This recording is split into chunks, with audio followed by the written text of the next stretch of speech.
Are we live?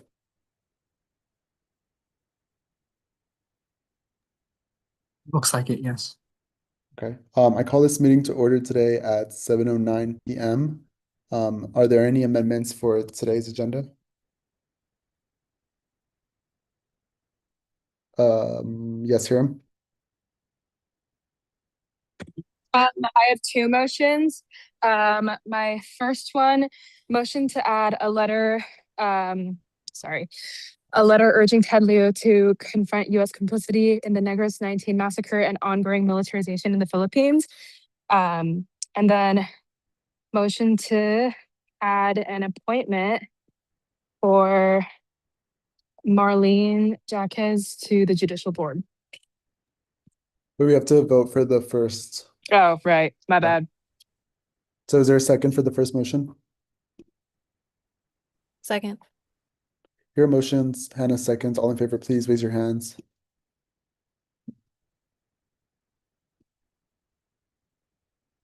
Please lower your hands. All against. All abstaining. With a vote of 11 to 0, that letter is added onto tonight's agenda. Next, you said a motion for an appointment. Yes, motion to add an appointment for Marlene Jaquez to the Judicial Board. Is there a second? Second. Here are motions, Hannah seconds. All in favor, please raise your hands.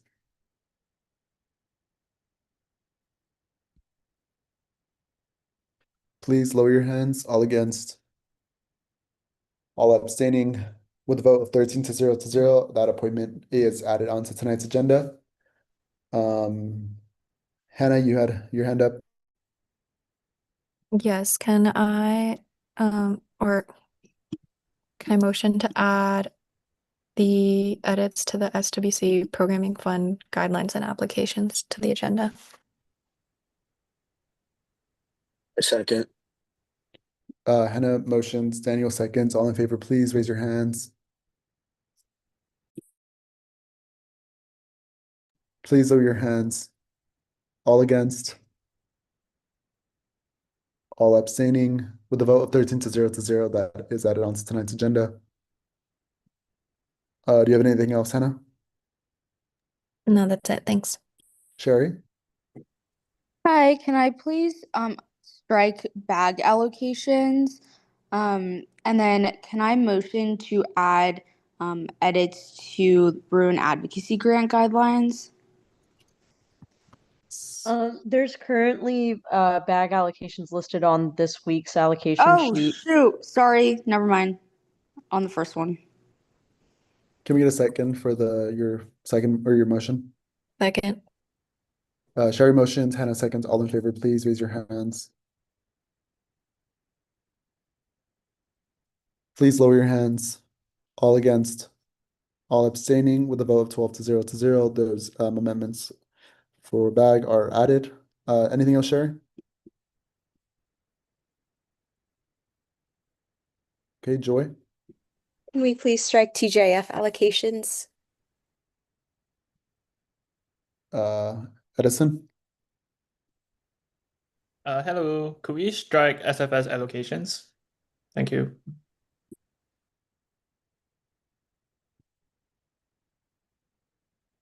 Thank you. Sorry, Sherry, did you send those bag fund amendments to the IVP email or? Sending them to you right now. All right, thank you.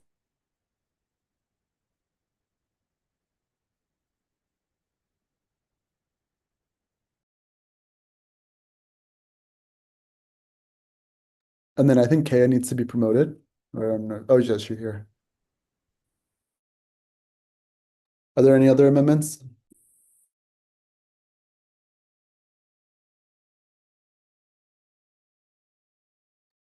If not, can we please get a motion to finalize tonight's agenda?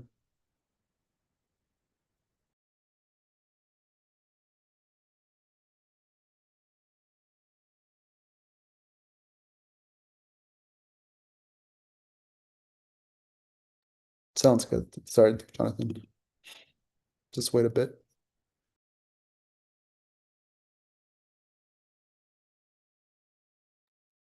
Sherry, sorry, I don't think I got your bag amendments in the Oh, IBP I sent email. them via email. Do you want me to send them via chat instead? Yes, that might be better. Okay. Yes, so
all right.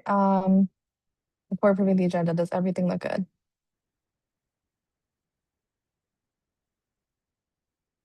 Yes.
All right, everything's been updated.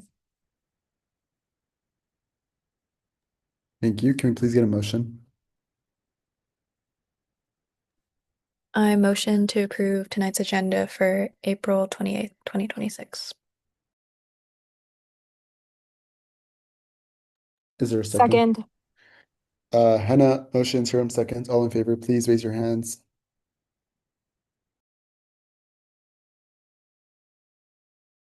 Please lower your hands. All against. All abstaining. With a vote of 12 to 0, that our agenda is approved for April 28th. Next, we have no approval of our previous minutes, and we will move to public comments. Avery, are there any students here today for public comments? If you are here for public comment, can you please raise your hand and you will be unmuted.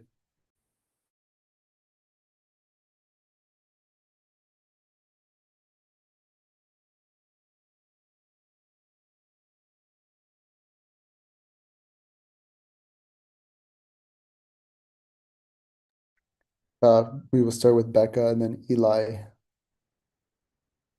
Avery, if you could pull up a 2-minute timer, please. Yes, 1 minute. Thank you.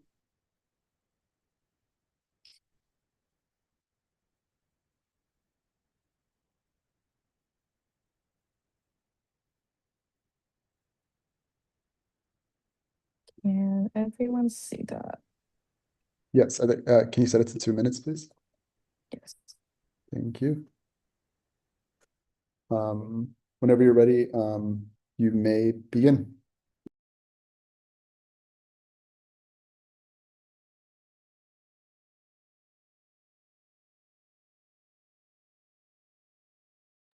Were they promoted, Avery?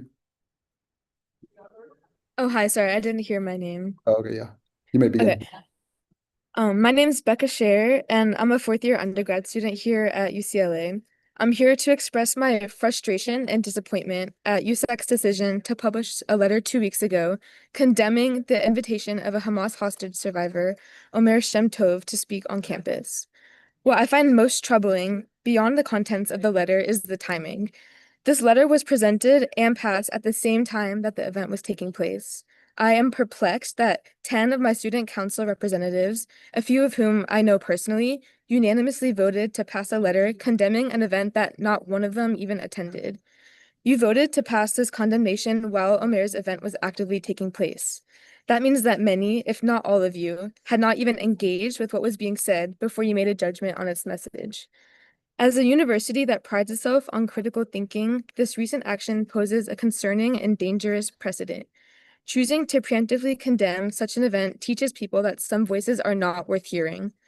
Regardless of where anyone stands politically, this was an individual invited here to recount his personal experience with extreme trauma and suffering. That alone should have warranted a baseline of respect and willingness to listen. Instead, you chose to make an uninformed judgment based in personal prejudice. If this is the standard you intend to set, then students are right to question whether you are really representing them thoughtfully or simply reacting without foresight and accountability. Thank you. Next speaker, Eli.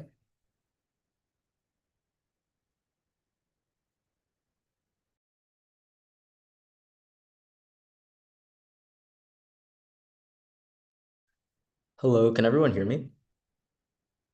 Yes. Okay. Hello, everyone. My name is Eli Sepulveda, and I'm the Chief Justice of the USAC Judicial Board. And I am here today for two purposes. First is to announce that on April 13th, 2026, the Judicial Board officially received a petition for consideration, number 262, by Tommy Contreras against the USAC Elections Board. And as of today, we have officially voted to move forward and accept the petition, and it will go forward in the formal hearing process. Now, one thing, the second part of why I'm here that I want to highlight is that notice that this petition was received April 13th, and it is currently April 28th. I want to address directly the reason for this delay. This delay is due to a lack of quorum that the Judicial Board has been able to meet. Now, quorum for the Judicial Board requires 4 individuals. Our board has been understaffed by 3 since the winter quarter ended. However, we had 2 vacancies that were notified to USAC leadership in early January. It is, in our perspective, unacceptable that we have had vacancies that have started since January, stipended positions that could have been filled by any number of excited students within our student body. And yet these positions have gone unfilled until 2 weeks ago, where we finally received our first appointment for one of these vacancies. And we will now, hopefully, pending this body's decision tonight, maybe receive another today. I want to express my frustration that the board has been unable to complete its processes in the times mandated by our bylaws due to the inefficacy of the IBP office in appointing officers in a timely manner. Thank you. Thank you, Eli. Next speaker is Ada, and then it's Maya. First, we'll begin with Ada.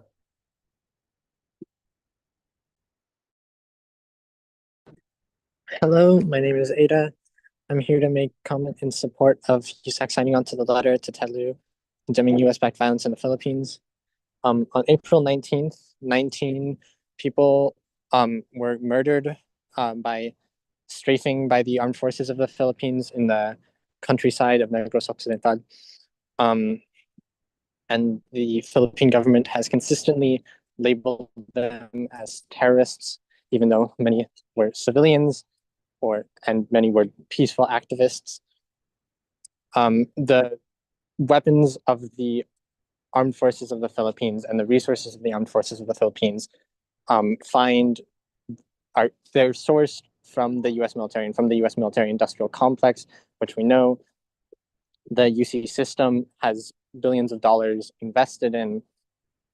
And I think it is our duty, especially considering that many of those killed were current or former student activists, to collectively stand against this and to advocate for peace and human rights in the Philippines through whatever means possible.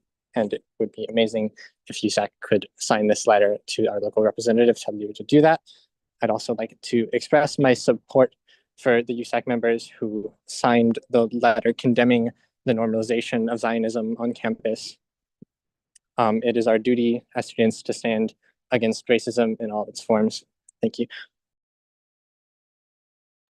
Next speaker, I think Avery, I don't know if is that the last one of this round or is there another one? No, just promoted another person to panelist. Okay.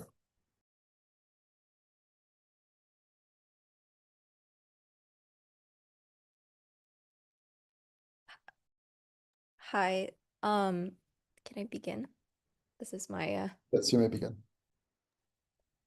Hi, my name is Maya, and I'm speaking on behalf of the Philippine-U.S. Solidarity Organization of West LA, or PUSA West LA. We are an organization based at UCLA and West LA committed to advocating for human rights in the Philippines.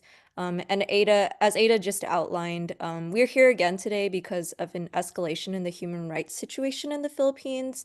We are really appreciative that in February, USAC helped us pass a joint letter directed towards Congressman Ted Lieu that urged him to investigate U.S.-funded human rights violations in the Philippines, and we urge USAC to uphold their commitment.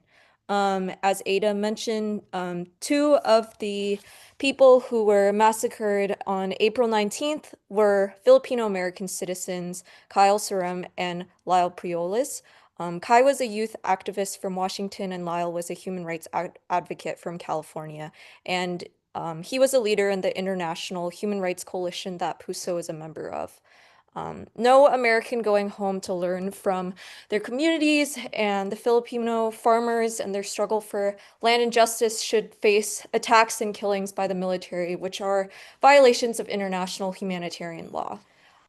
Yesterday, just down the street at the 580 Cafe at UCLA, over 75 UCLA students and community members came together to hold a vigil to honor the 19 people who are lost in Negros this past week.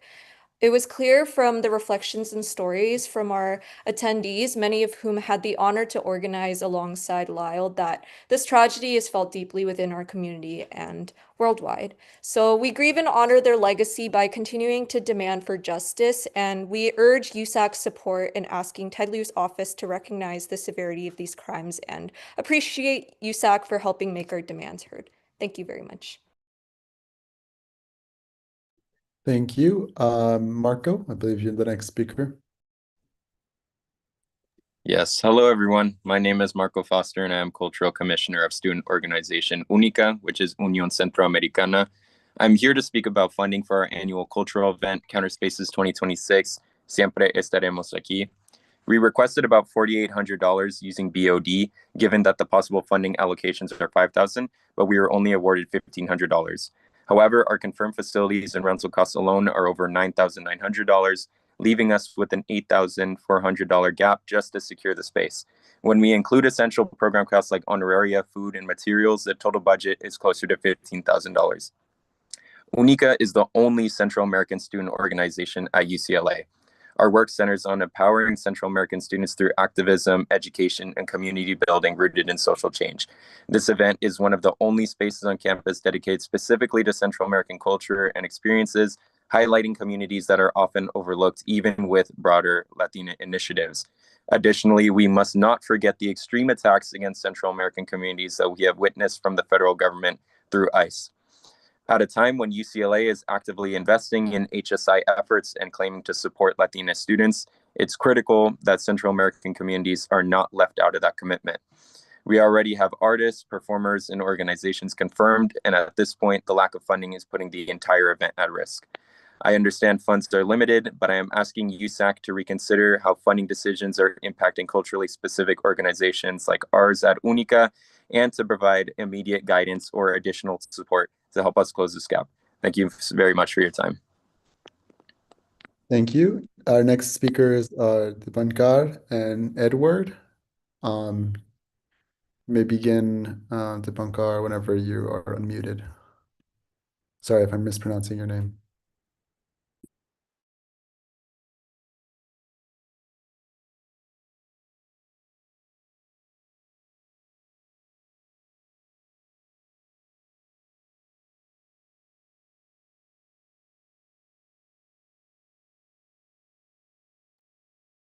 Avery, are they promoted? I don't see them. I think they disappeared, right? Yeah, I don't see them in the participants list. Okay. Is there anybody else here for public comment? If so, can you please raise your hand on Zoom? And we will promote you.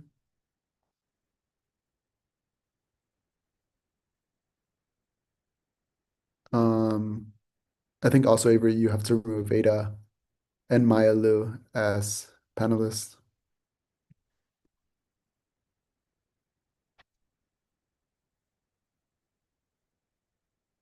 Okay.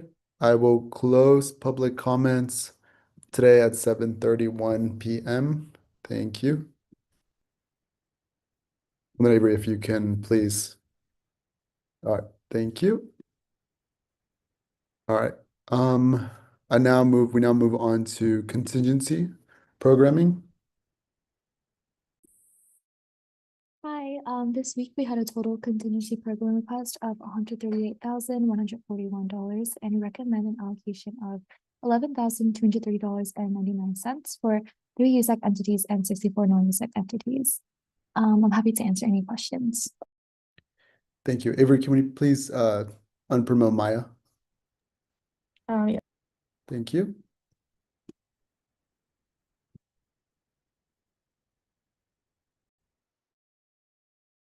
Is there a motion can we get a motion, please, for contingency?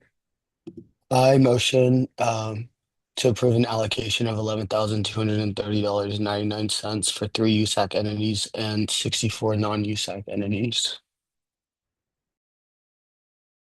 Second. Daniel motions, Brett seconds. All in favor, please raise your hands. Please lower your hands. All against. And all abstaining. With a vote of 12 to 0, that contingency programming allocation is approved.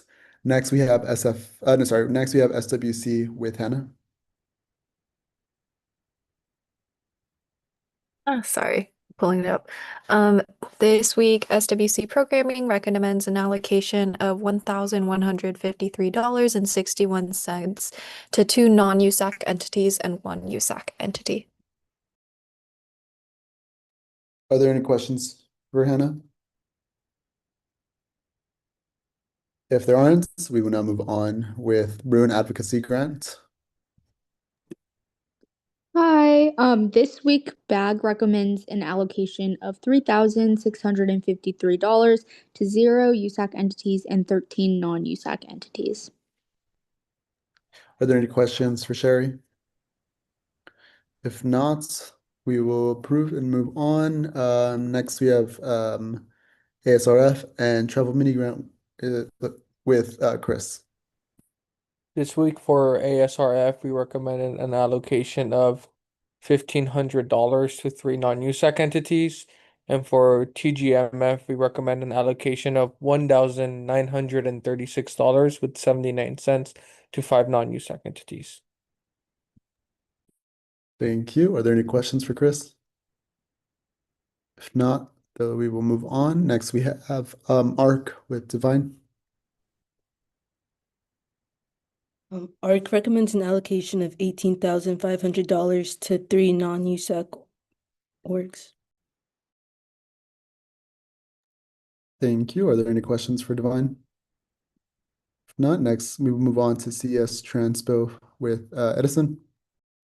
Yeah, so this week CS Transpo recommends an allocation of $11,266.44 to five USAC and 24 non-USAC entities. Are there any questions? Not, we will move on to appointments. We only have one appointment today, and that is Marlene Jaquez for the Judicial Board. So Avery, can you please pull up a timer? And we will begin with a, sorry, let's just say a 5-minute, 2-minute, whatever, 3 minutes opening statement. Thank you, Avery.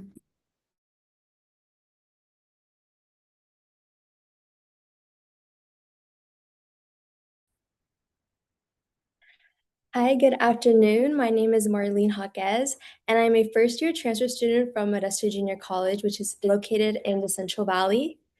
During my time at community college, I was prolifically involved in my college's student government as a senator at large and student representative for the Student Success and Equity Committee. In these roles, I had the responsibility of representing over 26,000 students from across the Central Valley. But before I became a senator, I was just a community student trying to find a purpose during college. And this was able to be exacerbated by the fact that I was a first generation community college student and I had little guidance on how to navigate college. Once I became a senator during my appointment, I then was able to help other students just like me be able to successfully go through community college and then attend a four-year university through transferring. I am here to apply as for the role of an associate justice on the judicial board, in which I hope to uplift all students across UCLA and ensure that transparency is respected among all students. Thank you. Thank you. We will now open it up for 5 minutes of questions from council. I'll begin with my first question. Marlene, how will you ensure fairness among all participants in the judiciary process? I will ensure fairness among all participants in the judiciary process by ensuring that I objectively evaluate all the facts presented to me. In doing so, my responsibility as an associate justice is to be a neutral, impartial third party. And in order to uplift that responsibility, I will ensure that I will essentially not be someone who weighs in on outside opinions or others' opinions. I'm going to be someone who's objective and just evaluate what is presented to me. And that is the best way in order to be someone who is impartial and allows for all students to be respected. Because in order for me to be transparent and reflective of all students, I cannot be someone who is not doing that. So I'll make sure that I will be objective in that manner. Thank you. Are there any other questions from council members for Marlene?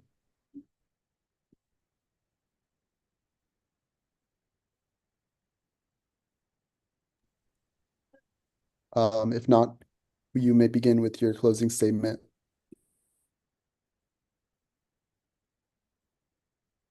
Thank you all for allowing me for the opportunity to be able to apply for the role of an associate justice on the judicial board. I truly believe that in this role that I will be able to be a neutral third party who formally reviews complaints and determines whether or not violations are committed, as that will be my role. And in this role, I will do my utmost best. I will do my utmost best to in order to fulfill this. Thank you all so much for this opportunity. Thank you. Thank you so much. Can we now get ARC recommendations, please? Marlene demonstrated a strong understanding of the judicial board's role as an impartial body responsible for reviewing complaints and upholding the USAC Constitution, bylaws, and election code. She emphasized objectivity and highlighted transparency and accessibility as key priorities, proposing clearer communication of decisions through multiple platforms to ensure students are informed. Marlene also showed awareness of the challenges faced by marginalized and non-traditional students, emphasizing fair and equitable consideration of all cases. Marlene's past experience, professionalism, and commitment to impartiality makes her a qualified candidate for this position. By a 4-0 vote, the Appointments Review Committee recommends Marlene for appointment to the Judicial Board. Thank you. We will now move on to council deliberations. Are there any comments or questions from amongst council? All right. If not, can we please motion for a vote for this appointment? Motion to appoint Marlene to the judicial board. Is it for a 1-year appointment? That is a really good question. No, it's not a 1-year appointment. It is for this, it's a 2-year term. Jonathan, I'm sorry, I'm blanking on. But it's for this year and for the next year. Okay. Motion to appoint Marlene to the judicial board for the 2025 to 2026 and 2026 to 2027 academic year. Second.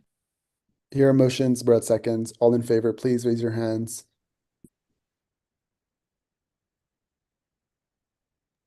Please lower your hands. All against, all abstaining. With a vote of 12 to 0 to 0, Marlene Jaquez is appointed to the Judicial Board as an Associate Justice for the 2025, 2026, and 2026, 2027 academic year. Congratulations, Marlene. Thank you. We will now move on to officer reports. I will keep mine written. Avery. Hello, everyone. Just to introduce myself, I'm Avery. I'm the Assistant IVP for the USAC Internal Vice President's Office. In terms of updates, we are currently still undergoing preparations for a USAC gala that will be happening on May 11th, so be sure to submit your nominations. And just finalizing some other finances and events before the end of the year. And that's all from my end. Thank you all so much. Sherry. Gonna keep mine pretty much fully written, other than wanting to update you all that our Assembly Constitutional Amendment, ACA 18, just passed through Assembly Higher Education today, so that's great. It's making its way through the Assembly. And then hopefully the Senate, and then hopefully passes. Thank you. Is Talia here? Yeah, hi guys. I'll keep my reports written. Thank you. Jaya? Written, please. Thank you. Brett? Written, thanks. Chris? Written, Daniel? Hey, just wanted to plug that we're currently still accepting submissions for short takes, but I'll keep the rest written. All right, thank you. Edison? Wait, yeah, Edison. Yeah, I'll keep mine written as well. Thank you. Divine? So our Hip Hop Congress, we're collaborating with hip hop heads for end of the year spring wrap up. We're looking for vendors and artist audition form. It's in my report and in our bio. And then also just want to plug our Captivated Radio show on UCLA Radio every Sunday at 3 p.m. The rest is written. Thank you. Joy? We'll be having our Westwood Walk audit on this Thursday at 7 p.m., where we'll be surveying the streets of Westwood and surveying any of the conditions and reporting its problems. So yeah, this Thursday at 7 p.m., meet at Denev Commons outdoor patio. Other than that, it'll be written. Nico? It's going to be written. Thank you. Hannah?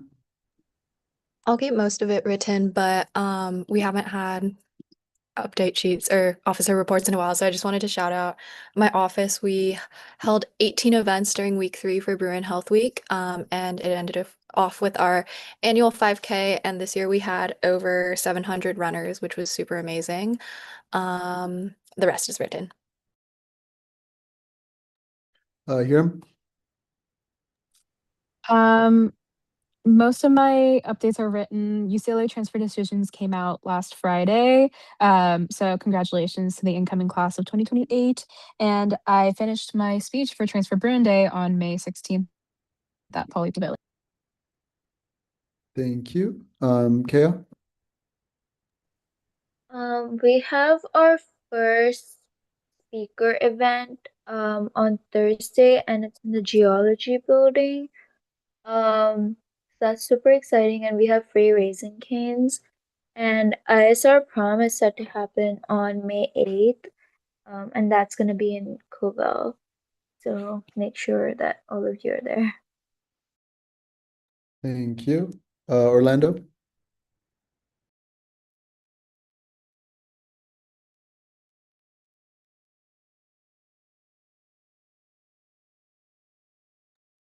Or no, okay. Uh Lorelai? Hi everyone. Only thing for me is that Friday your transition folders were due. I think I have about half of them currently, so please do that as soon as possible. Next week I will be calling people out. Thank you so much. Thank you. Lori? All I have is turn in your transition reports to Lorelai. Jonathan? Hi, hey, hi, hello, all. Just a couple things from me. Reminder that your spring rosters are due this week, by the end of the week. Please make sure that, regardless of if you're providing NEC or not, but especially if you are, that you are checking those boxes in the active of spring week 5. And we will close those and download them next week. I put this in the Slack, but if anybody has been speaking with Tesla, like the company, and yeah, if you've been speaking with Tesla at all, can you please let me know? Yeah.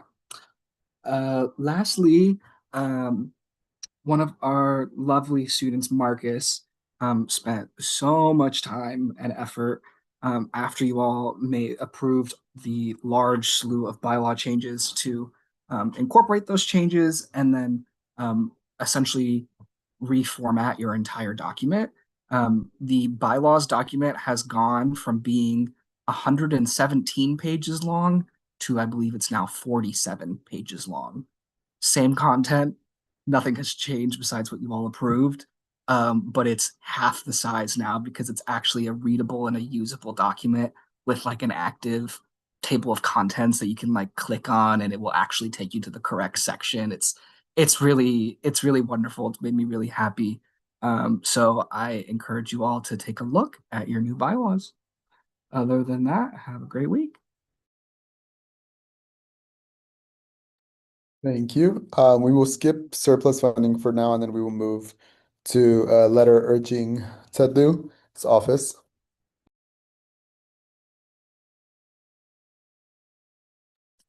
Sorry, it took me a second to unmute. All right, so as I'm sure you guys heard through our public comments, I'll keep it brief. We wrote a letter to Ted Lieu in February, and this is kind of adding on to that, especially with what happened with the Negros 19 massacre. And we're just trying to put extra pressure. We have our asks on the doc. You guys can all review it. It's linked to the agenda. If you guys have any questions regarding the letter, I'm more than happy to answer. Thank you. Can we please get a motion? Motion to pass a letter urging Ted Lieu to confront U.S. complicity in the Negros 19 massacre and ongoing militarization in the Philippines. Second. Here are motions. Sherry seconds. All in favor, please raise your hands.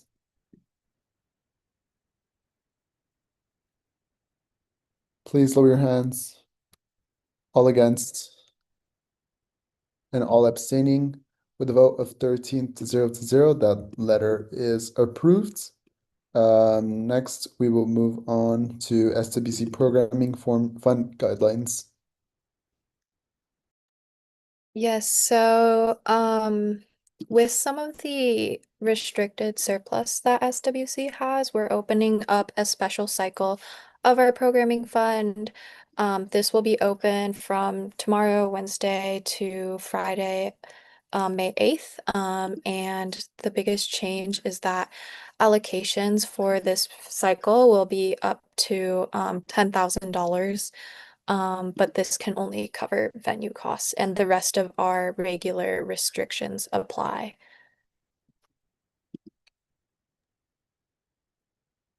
Thank you. Are there any questions? Can we please get a motion then? Can I do the guidelines and application at the same time? Yeah, you just have to motion to vote for both of them at the same time. Oh, like, wait, sorry, what do you mean? Like you would have to motion to vote in pair, and then we would have to actually motion to vote just in general. Okay, wait, then I'm just gonna do it separately. I motion to approve the edits to the SWC Programming Fund guidelines. Is there a second? Second. Hannah motions, Brett seconds. All in favor, please raise your hands.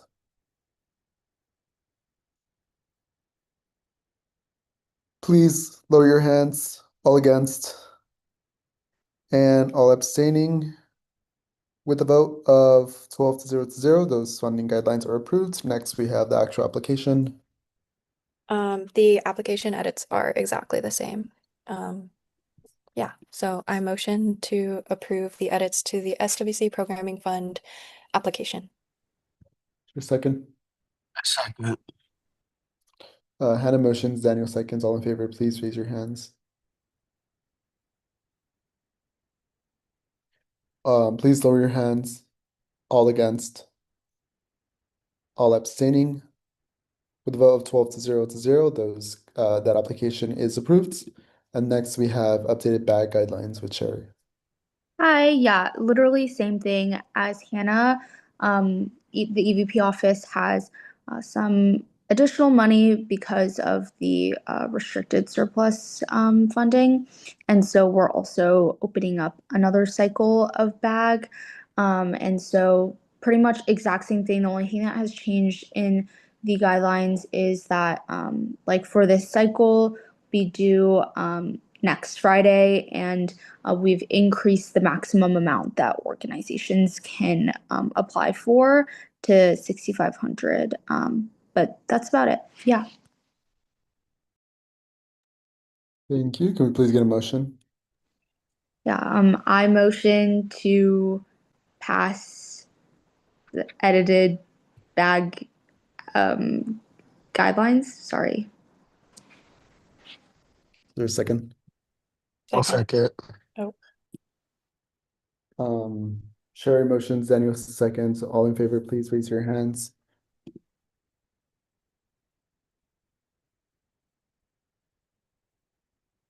Please lower your hands. All against. All abstaining. With a vote of 12 to 0 to 0, the updated Bruin Advocacy Grant guidelines are approved. And then now we will move on to surplus funding approval. I don't know, Jonathan or Jessica, if you have any advice on this piece. Have you finished your presentations? If not, I would start there. Yeah, who didn't present last week?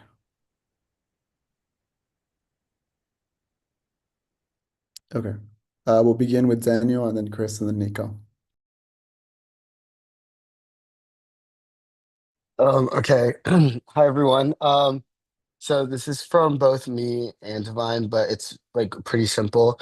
If you guys want to go and look um at the Google Drive folder, we put the Brim Bash bill in there.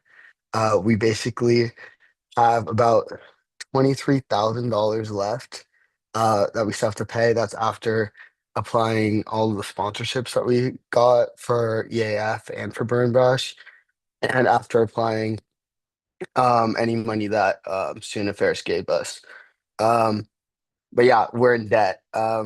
We kind of have to pay that. I don't know how else to put it. Divine, if you have anything else you want to add. No, yeah, that's all. Thank you, Daniel.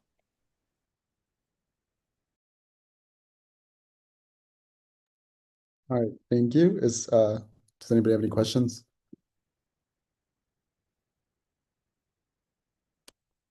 All right, next we will move on to Chris. Hey y'all, I have a presentation, a short one. Shared it with Tommy, but Tommy's not here. I'm not sure if Avery, you have access to his email. Yes, I do. Okay. I think I shared last week, so let me reshare it then, just so you can have updated access. That'd be great. Thank you.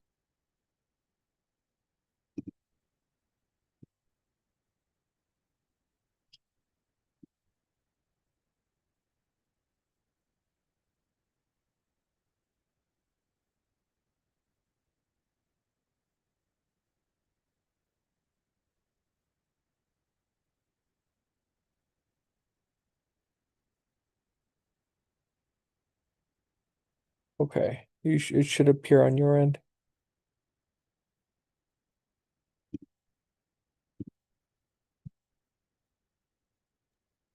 All right, I've received it. I'll share it.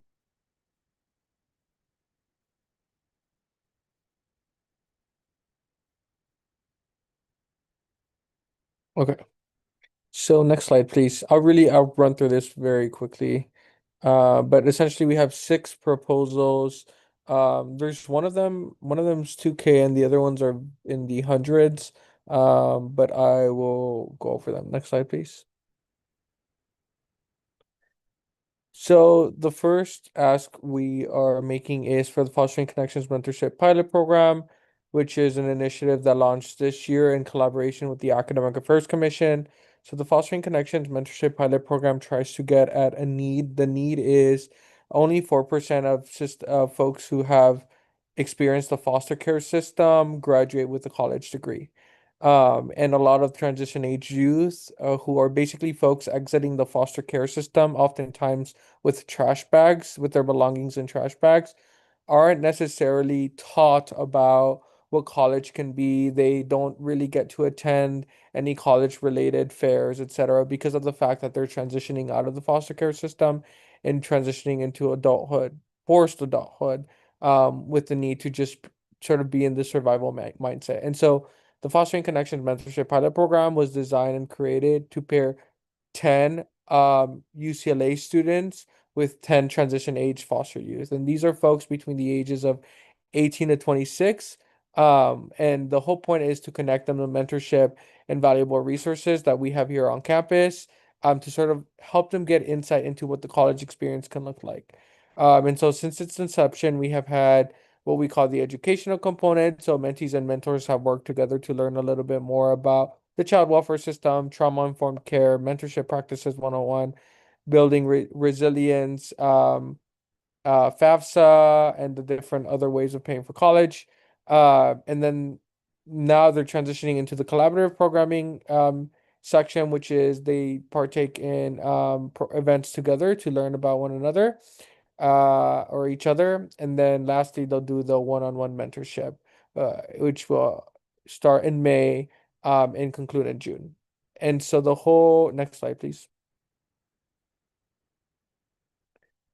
And so we're asking for $2,000 to have the end of the year retreat slash celebration. And this is really just to recognize the work that these transition age youth have done to sort of learn more about college, to be able to apply for college. Some of the costs, as you can see here, would be for transportation. Additional costs would be for activities, catering, childcare costs. Many of our mentees, we have some people age 26, who had kids at a very young age, so having to provide for those costs.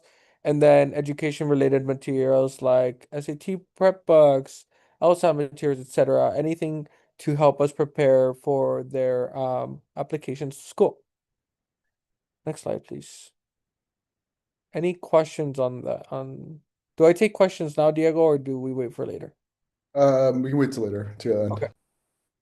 And so our next proposal is the Heritage Program. So we've been working on initiatives to acknowledge and commend our Hispanic population, our Hispanic community here at UCLA, requesting a total of $550 to fund the following items.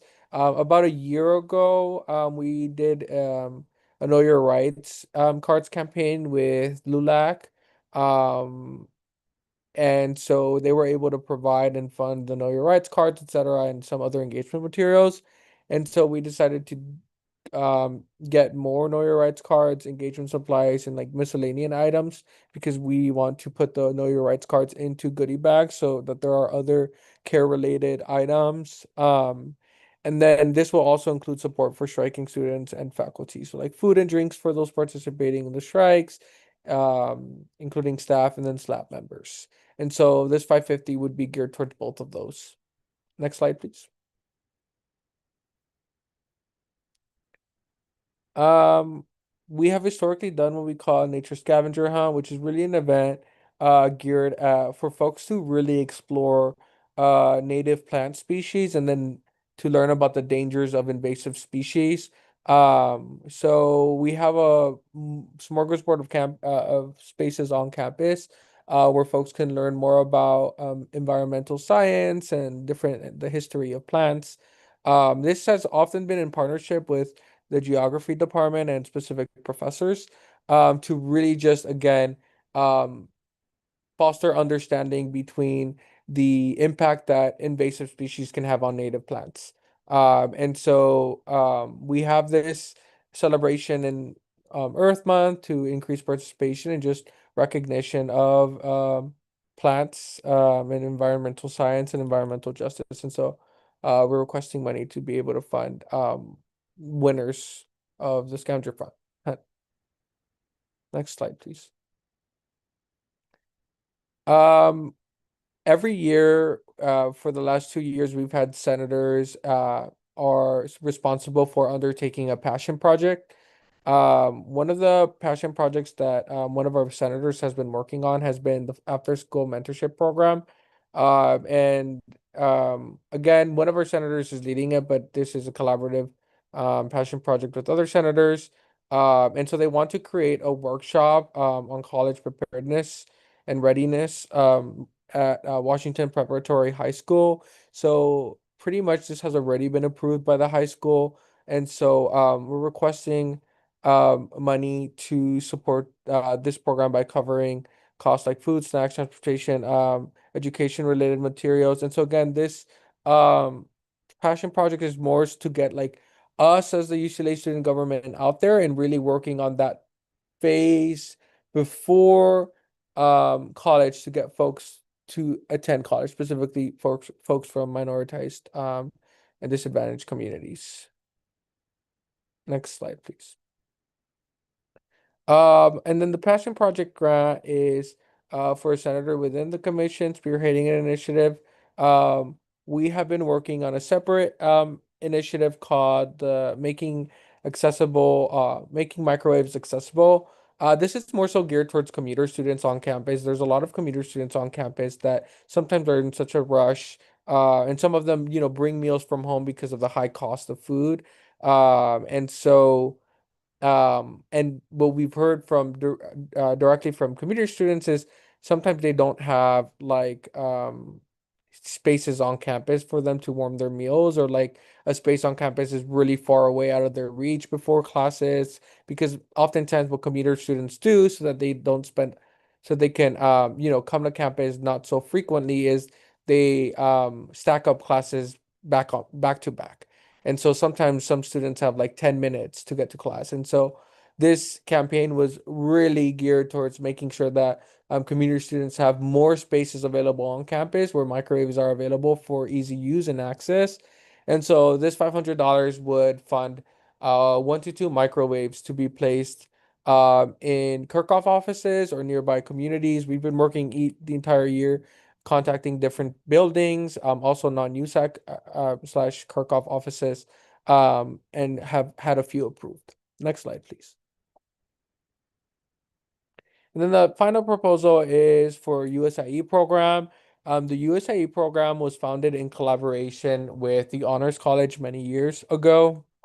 And this initiative really um, allows undergraduate students to design their own course and then facilitate that course for a quarter. And so through this program, hundreds of students have had the unique opportunity to spearhead seminars, create original syllabi, and teach their peers about subjects that they are particularly passionate about. It operates within as part of the AAC, and we appoint board members, students to serve as board members in tandem or in collaboration with USIE. And so every year they have an end of the year celebration where the students who have led their seminars are able to present on their impactful work. And so we usually fund half of it. And so we're requesting 400 for that. And I think that's it. But next slide, just in case, unless that's it. Thank you so much. That concludes my presentation.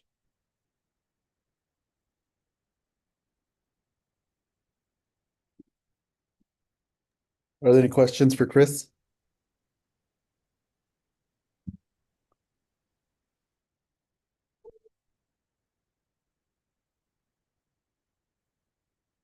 Hannah? I guess just out of curiosity, because I know like a lot of the or some of the proposals have some smaller, I guess, request amounts. Like, is this not coverable by your office budget? Hey Hannah, yeah, thanks for your question. No, and that's, I mean, no, especially because now with um like offices not being able, us not being able to submit a proposal to pay our office staff, we've had to cancel like internal projects and also like the retreat and all of that internally for our office staff because we are going to be needing to prioritize paying our staff. And so for that reason, no. Happy to take any other questions too. Does that answer your question, Hannah? Yes, thank you. Hi, Chris. Could you share the budget breakdown for the Hispanic Heritage Program? I know you shared what is like what you guys are providing, but I'd just like to know more about like how much each thing is. Yeah, thanks, Divine. So it's kind of like two sub projects within like our desire to really do a heritage program. That's sort of what it's calling it. So part of the money is going to be spent on the acquisition of more Know Your Rights cards.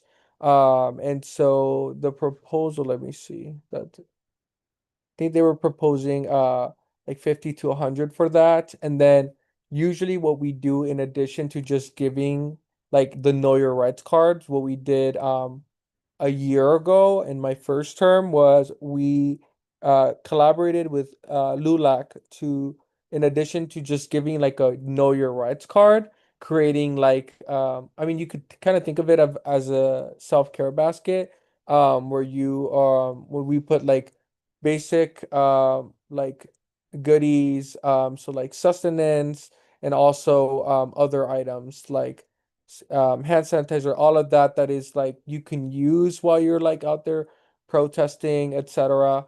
Like face coverings, all of that also goes in there. So like the budget for that is what like 50 to 100 was for the cards, and then 200 is for like all of those miscellaneous items that are on that tab, including like refreshments, the bags themselves, printing, all of that stuff. And then the second component of that proposal is again to support striking students and faculty.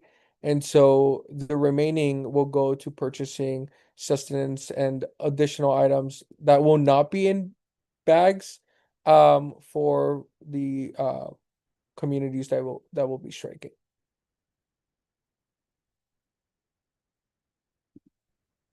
Any other questions for Chris?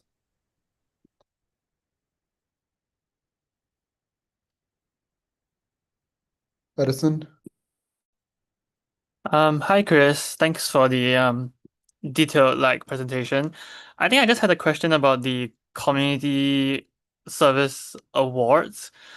Um, yeah, I think I was just wondering what the like inspiration behind it was. Simply because I think as of right now, from what I'm aware of, there's quite a few different community service awards already being presented on campus by both my commission as well as the volunteer center. So I was just wondering if this idea or this proposal is perhaps targeting like a specific gap that you feel that needs to be addressed. Yeah. Yeah, so the community service award is to recognize the USIE program for their work. So students who have facilitated seminar.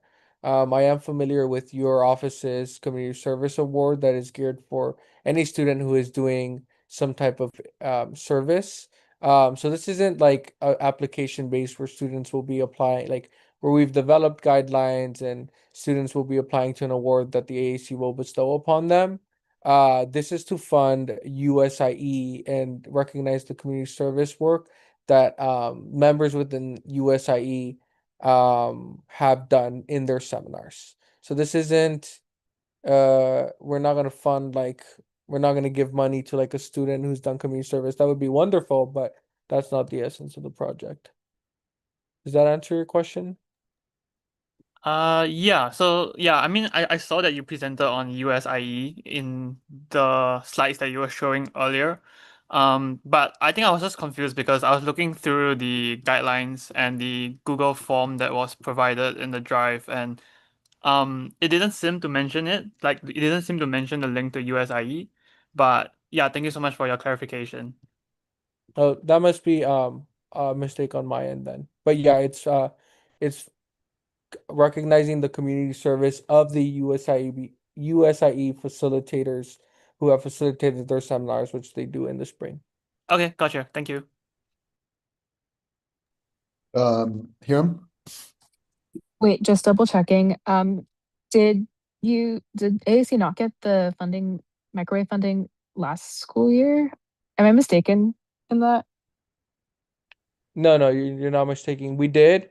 And so we're working on incorporating those into buildings, but this is more so for like Kirchhoff offices. Got it. Like like so we did like for buildings, like this year has been spent on reaching out to like buildings like Pritzker Hall, etc., all of that to place those in there. This is more so for just adding more. So we want to offer an opportunity for other Kirchhoff offices who don't have a microwave to also have it on uh, contingent on that they let other members office their access their office. Hannah? Yeah, I guess just building off of Harem's question, like, are these microwaves going to be accessible to the whole student body, or is it like for internal office needs? I guess I'm also asking because, like, our peer support lounge does have a microwave that anybody can use. Yeah, thanks, Hannah. Yeah, so during the presentation, I talked a little bit about commuter students. So, sometimes what commuter students happens with commuter students is what we've heard from like the surveys that we've sent out that the AAC has run is commuter students oftentimes like pack their schedules into like 1 day or two or maybe 3 days. However, they arrange it.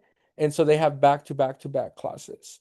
And so what we've seen is sometimes like they can't, if they have a class, I don't know, like bunch hall, like because they have like such a quick short amount of time to get to their next period, because they do that strategically so that they don't have to come, they aren't burdened by coming to campus often.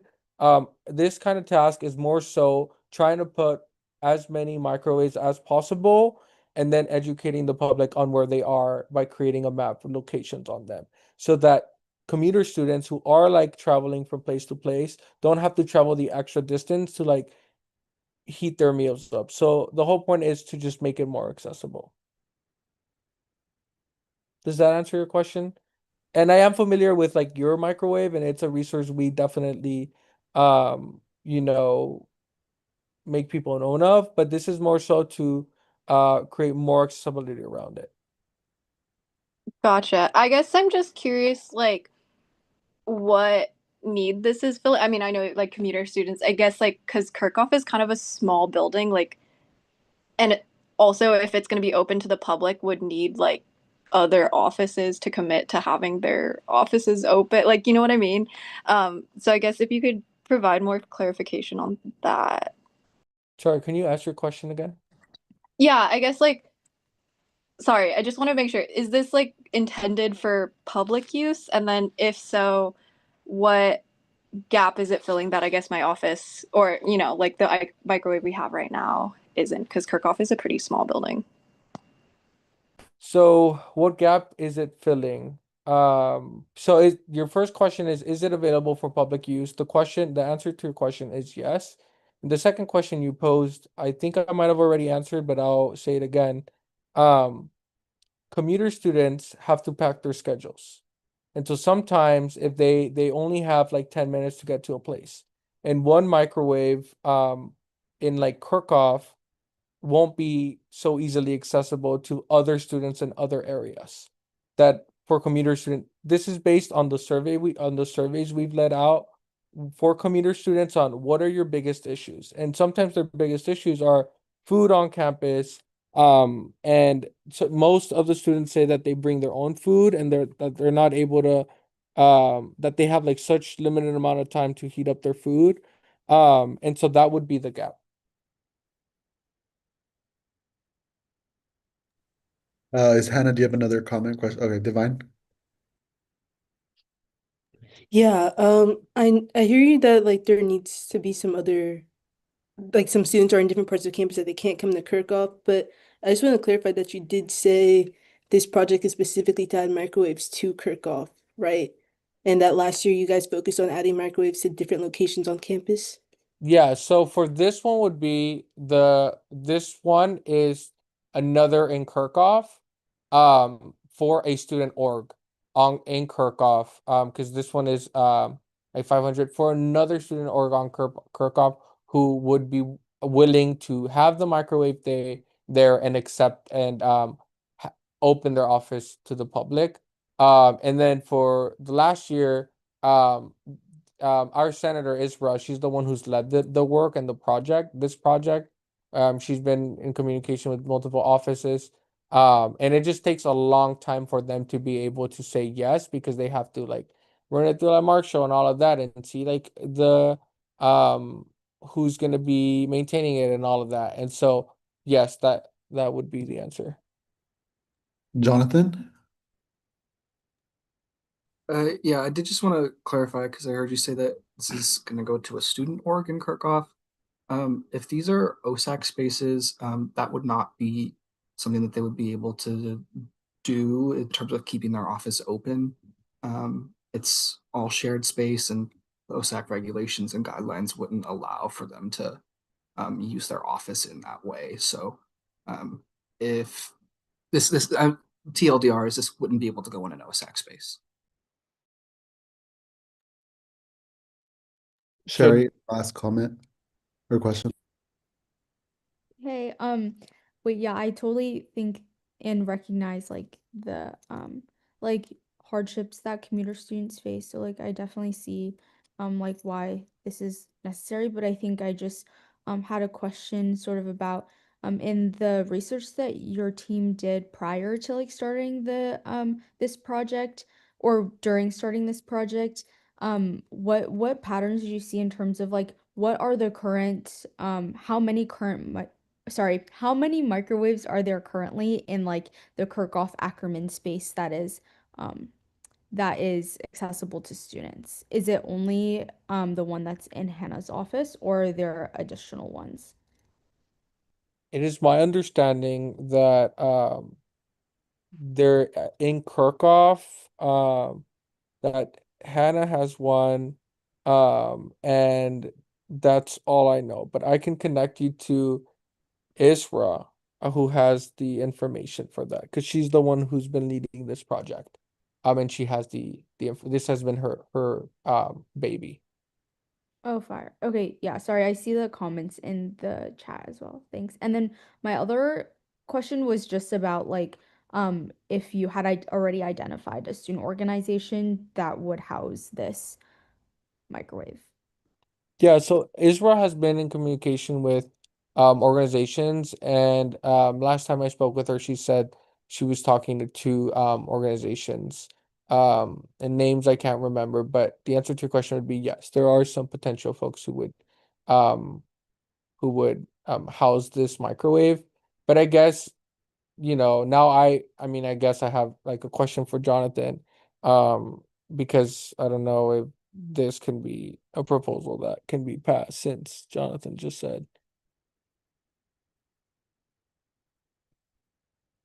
So like if an organization has members in their office, um and they have a microwave and they're like assign certain slots to members to have office open for microwave usage, that is not a possibility. No, that would not be in line with the shared space guidelines to have non-organization members coming in and out of the space. Okay, so I guess we don't have to do this proposal.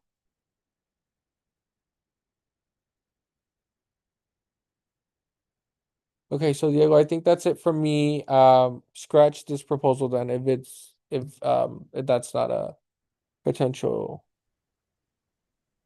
Which one is it? Let me go back. Is it the $400 ask? The passion project grant. Okay, I'll just So delete it. proposal 5. So council members scratch that proposal. Any other questions for me? All right, thank you, Chris. Um, I mean, I think I naturally want to focus our time on some of the bigger asks. Nico, wait, sorry, yeah, Nico. Give it. I still have to present. Oh, okay, sorry about that. Sorry. Okay, go ahead. Okay. This will take a very short amount of time. So long before I ever came to UCLA, FSC has been doing a lab coat rental program where any student taking a lab class can come to our office and request a free lab coat rental. Lab coats at UCLA, unfortunately, are required to be flame resistant, which makes them super expensive. Currently on Amazon, I'm seeing $71. However, I'm not gonna lie, last year they were more expensive, so those prices fluctuate quite a lot. And this program has grown greatly since I've come into this commission. Last quarter, which is winter quarter, we had 369 applications to rent out a lab coat for the quarter. And then this quarter, spring quarter, we had 509 applications. And this is with minimal advertising. We really only just email lab teachers to ask if they could share it with their class. So with minimal advertising, we are getting over 500 applications, and currently we only have about 200 lab coats and 200 goggles. I'm not sure if any of you guys have seen, but on the first day of our lab coat rental program, there's always a line wrapped around the third floor of Kirchhoff and usually extends down the staircase down to Kirchhoff Coffee House. So there's high demand for this program, and we just unfortunately don't have the supply to meet everyone's demand. Every quarter, we have to turn away anywhere from 100 to 300 students who are in need of $70 lab coats. So it's costing a lot of students a lot of money to be enrolled in these lab classes, and FSC's goal is to decrease the cost of attending UCLA as much as possible. And this lab coat program has been something that has been effective for many, many, many years, and something that I know will extend long past all of our time at UCLA. And my surplus request is basically just to purchase more lab materials, more lab coats, and more goggles, so we're able to expand this project. As I said earlier, we had over 500 applications this quarter with minimal advertising. I know that next year we will probably have much, much more as word of mouth spreads and we continue to advertise. So yeah, I'm just asking for funding to purchase more lab coats. Um, Also, just unfortunately, we just don't get all of the lab coats back that we rent out each quarter. A lot of students graduate and then unfortunately just take the lab coat with us. I got an email yesterday from someone who was like, I left my lab coat in New York. I'm like, I don't know what to do about that. So unfortunately, every quarter we just lose some lab coats. So this also keeps the maintains the program as well as expands it. And then unfortunately, FSC is a non-referendum office, so I'm literally broke.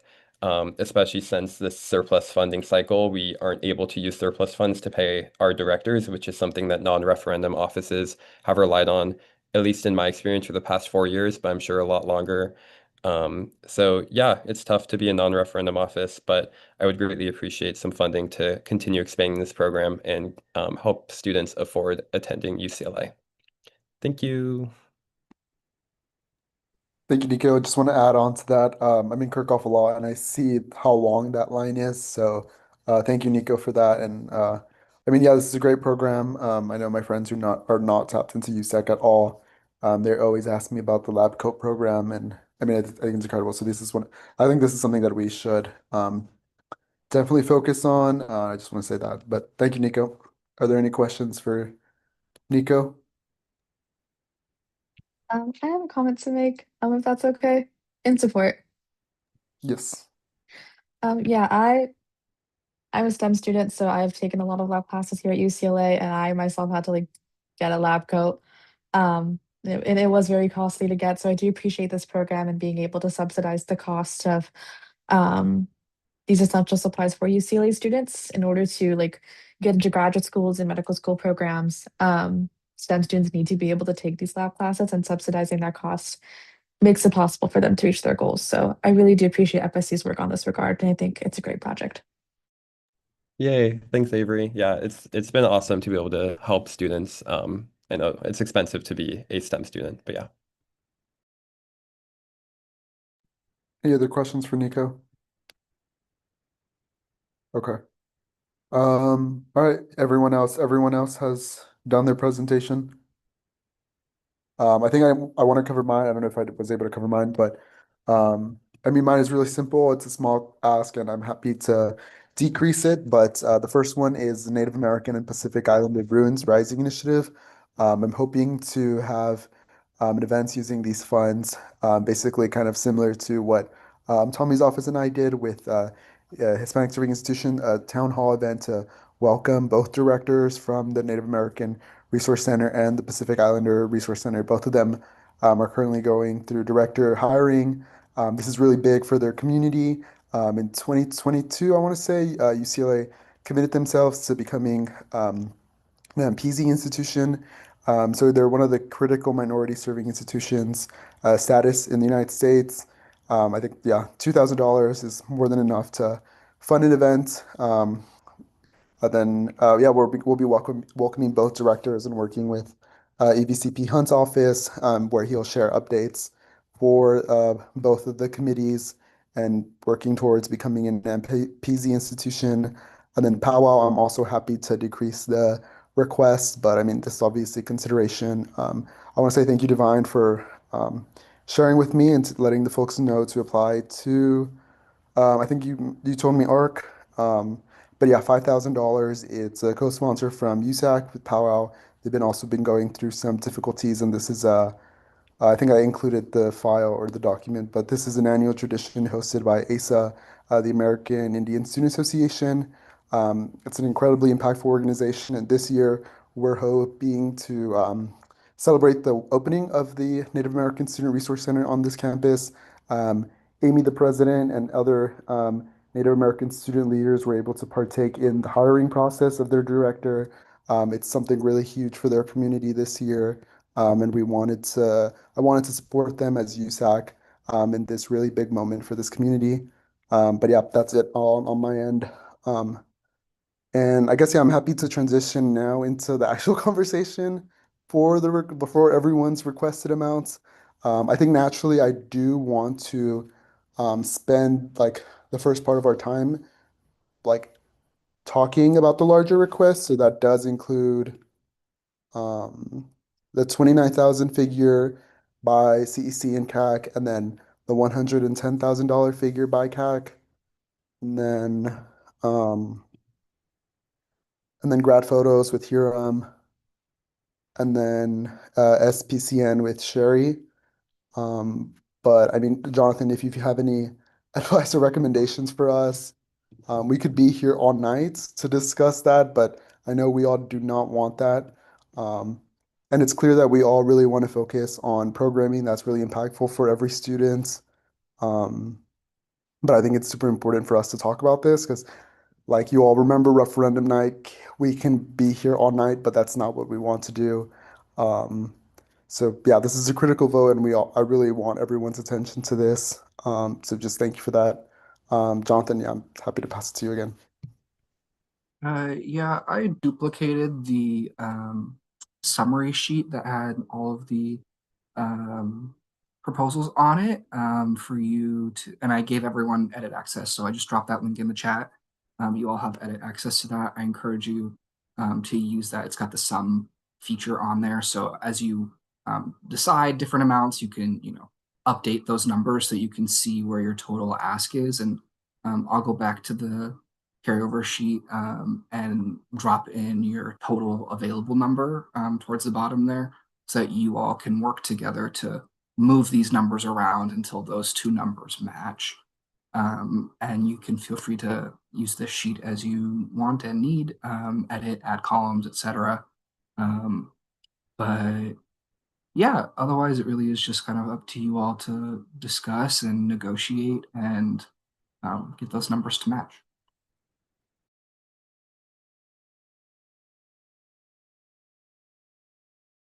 Hiram? I can start off. I know that for the grad photos, we asked for $21,000, and that's for the 10-day package. The cheapest package that Willow's offering us is $12,000 for 5 days. I'm willing to half the amount of time that we have for grad photos. I know that, we're pretty strapped for cash.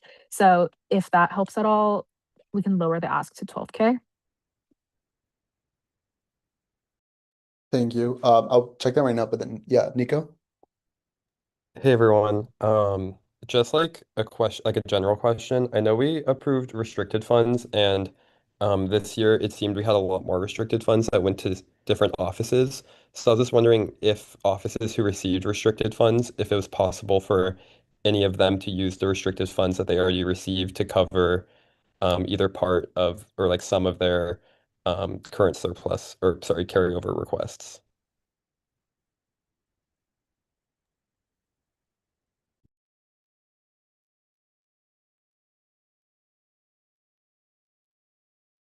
Are those referendum offices you're talking about?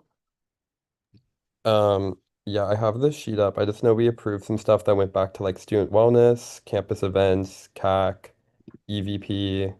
It was like that whole list of restricted funds. So I know some offices already got restricted funds. I'm not trying to like call anyone out. I'm just like general question. If any of those already restricted funds that went back to some offices could be used to cover some of the carryover requests.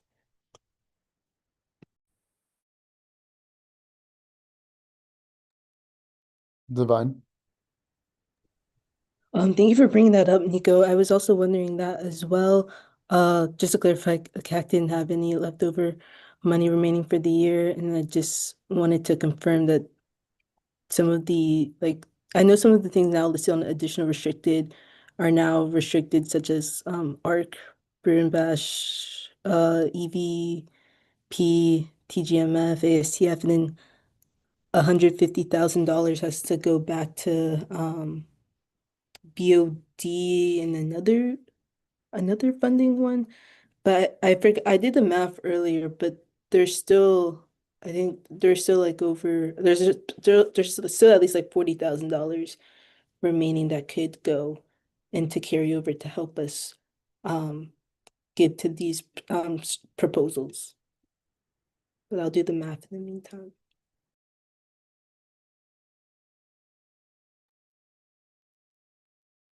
Not sure if any other officer wanted to comment on that.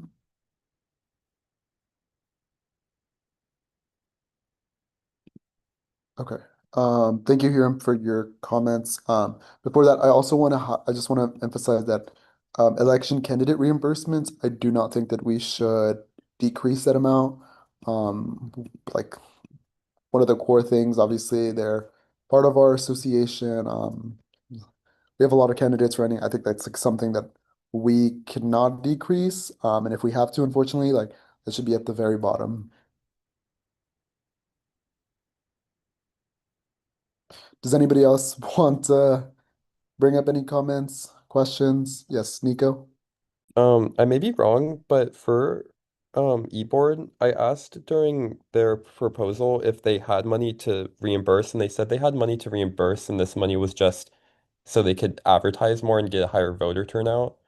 I don't know, maybe I'm misremembering, but that was my understanding. Cherry? Wait, sorry, did you call on me? Yes, you had your hand up, Okay. right? Wait, yeah, sorry. To go back to Nico's previous question, I wanted to also say that for Hannah and I, some of our additional restricted surplus funding, we decided to create an extra programming cycle or an extra cycle to our like funding bodies for using that money so that in the case that there are surplus allocations that fall short of their full amount, if they apply to either of our like funding bodies, like we can you can apply to those, and then also there were a few of like our surplus proposals that were rejected. And we still want to make sure that we can like help those organizations and that programming as well. So we've committed a good chunk of our additional restricted surplus to that as well. And sort of like on that line, Hannah and I just talked, and because SPCN's ask is 31,416, it's kind of on the higher side, and Hannah's programming fund is specifically catered towards venue, and that money would go towards Royce Hall anyways for SPCN. And so if it would help to lower the SPCN's ask to 21,416, just because the maximum that an org can apply for SWC programming is 10,000. So lowering the surplus amount by 10,000, and they can try to get the additional 10,000 from Hannah's programming fund that just opened up. Does that sound okay? Sorry. Nico?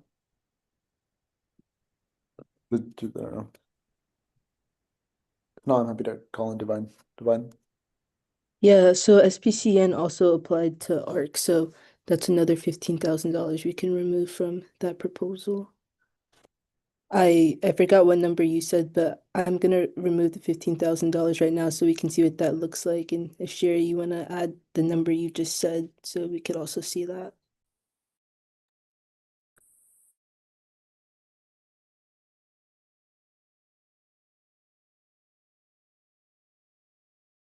Hurry.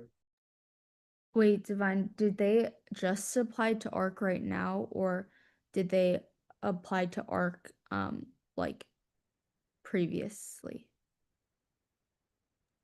They applied to ARC before the deadline last week. Okay. Sorry, I'm just trying to figure I need to, because I'm trying to figure out whether because they're like they specifically like after we had looked at like and applied to everything, like the ask was $31,000 like additionally. So I just need to double check if that is like including like factoring in the $15,000 they got from ARC or not, or they just got the $15,000.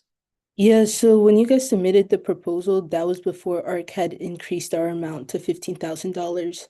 So I don't believe that they included that into it.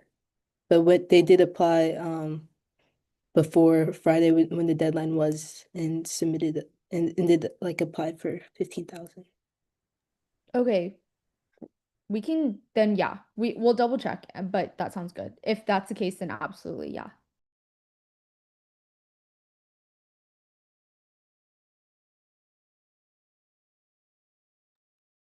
Any other officer would like to make comments or questions?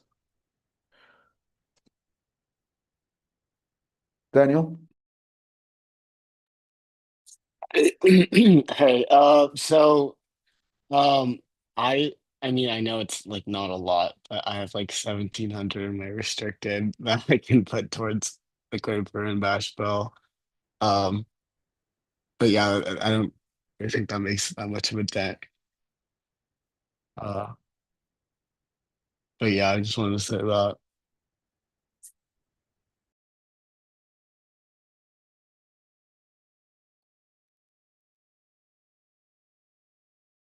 So you're gonna wait, so you're gonna remove that 1,700 or you're like asking?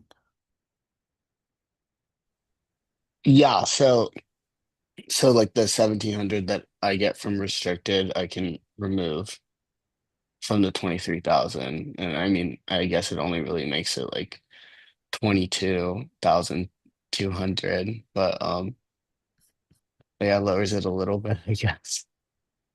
I mean, yeah, that's a different yeah, that's so significant.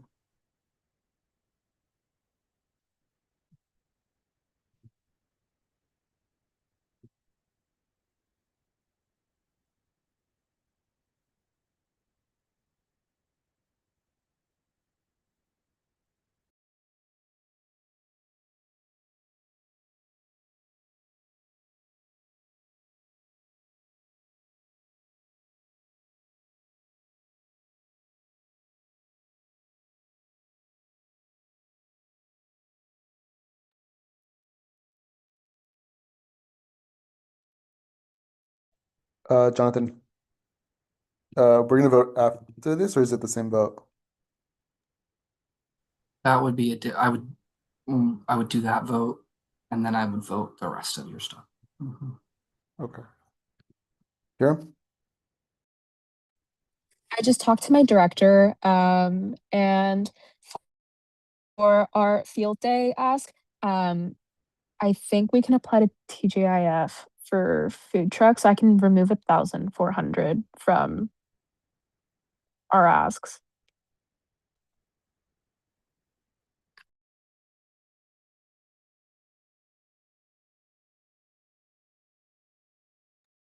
Thank you, Chris.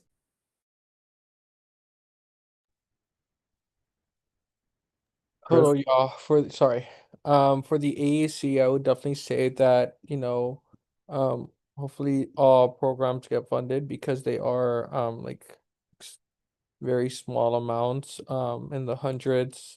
We aren't moving forward the community service project, the passion project award.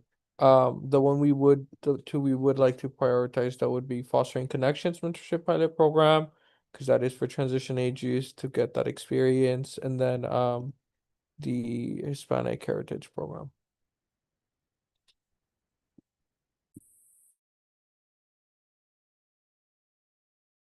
Hannah? I guess two things. One, we just asked SP about the ARC allocation you mentioned, Divine, and they said they still have their hearing on Friday. So I guess is the 15,000. Yeah, the ARC hearing is this week, so they wouldn't be approved until next week.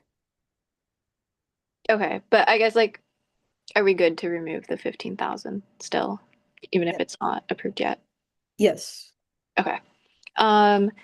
And then my second thing is that I just wanted to ask if any of these funding requests would apply, because as I mentioned at the beginning of this meeting, we have a special cycle of the programming fund going on right now.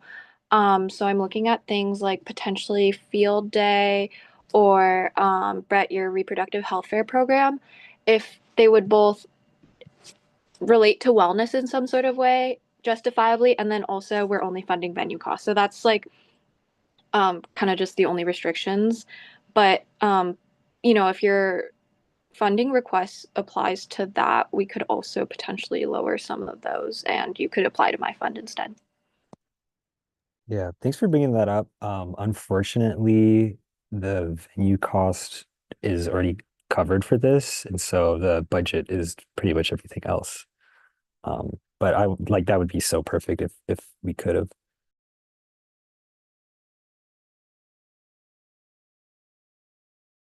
Hannah, you're saying that it covers what is it? Sorry.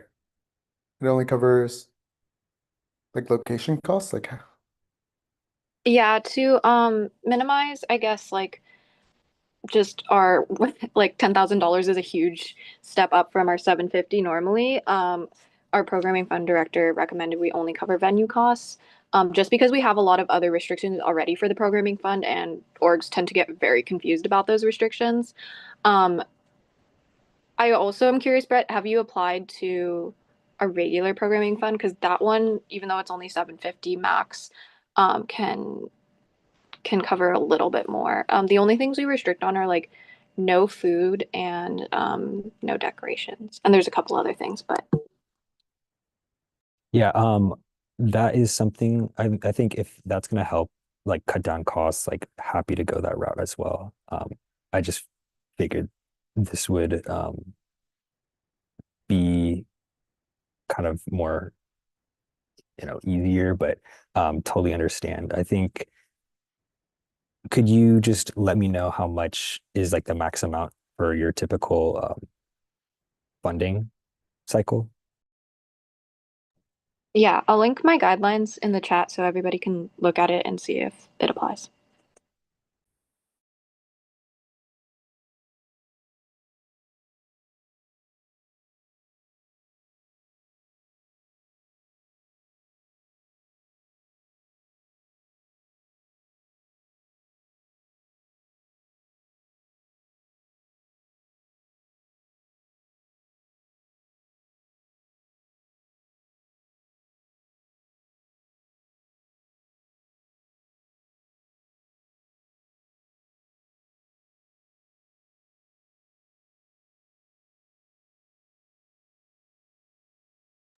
All right, thank you, Hannah.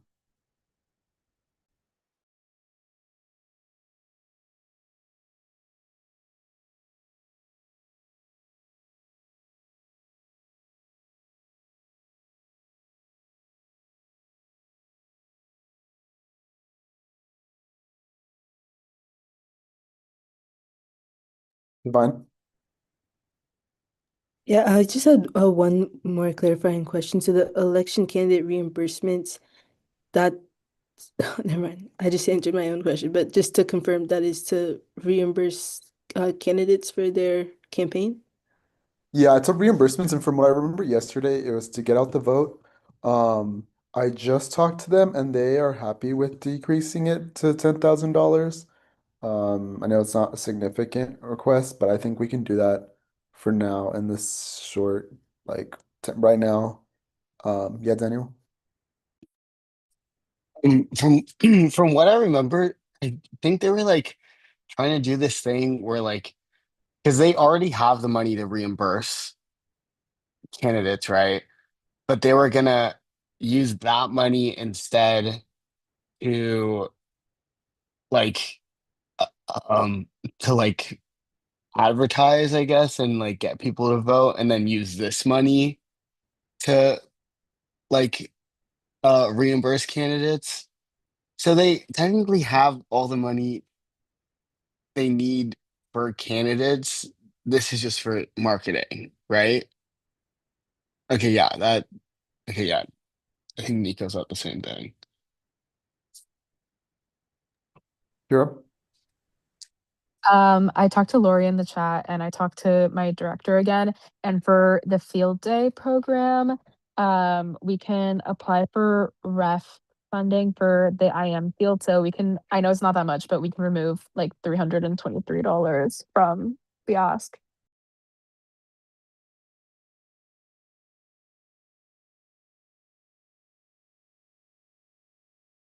Okay. Divine, I wanted to ask, and then I mean, obviously, okay. Like just start this conversation since JRF is the largest ask. Is there any possibility of it coming down? Maybe just like a few $1,000s, and then obviously we'll start like the conversation with other folks. But I guess yeah, that's my main like question and concern. Like, is there any possibility of it going down?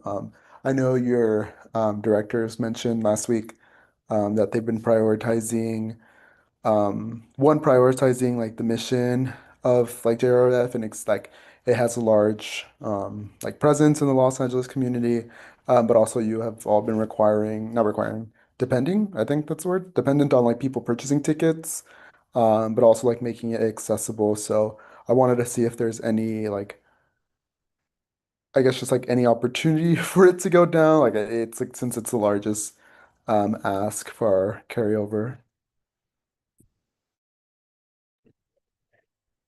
Yes, there's room for it to go down. I mean, we still would like, to stay around the $90,000, just because like I mentioned last week, we really only have enough money right now just for the venue. We have $85,771 allocated from the CAC budget, plus another 10,000 we got from TGIF.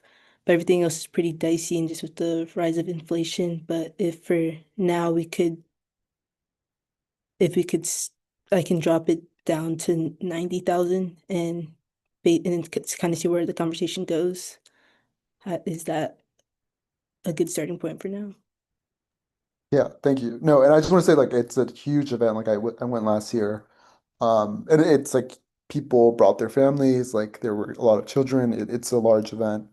Um, I guess I'm also curious, maybe I was sorry, I was like tapped out last week, but um would you expect the or like how do sales work? And do you foresee them like the price of a ticket going up?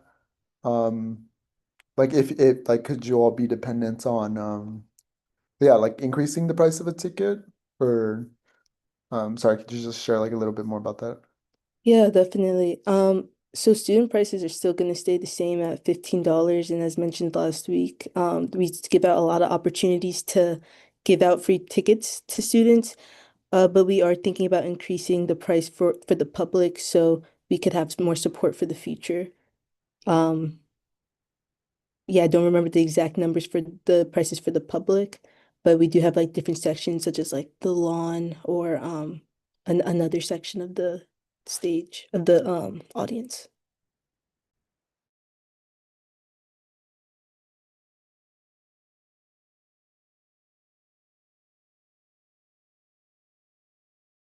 I'll get right back to you, Divine, but Joy, do you have something pressing? Yes, it's on this actually on JRF. I was asking TGIF, yeah, and they were saying the total amount of line items they were talking about funding for JRF is $8,839.90. I was welcome to share that information, but the decision isn't final yet. Somebody in TGIF is trying to get the committee together right now to get that finalized. So just wanted to share, have that number out at least for you, Divine. Thank you, Joy.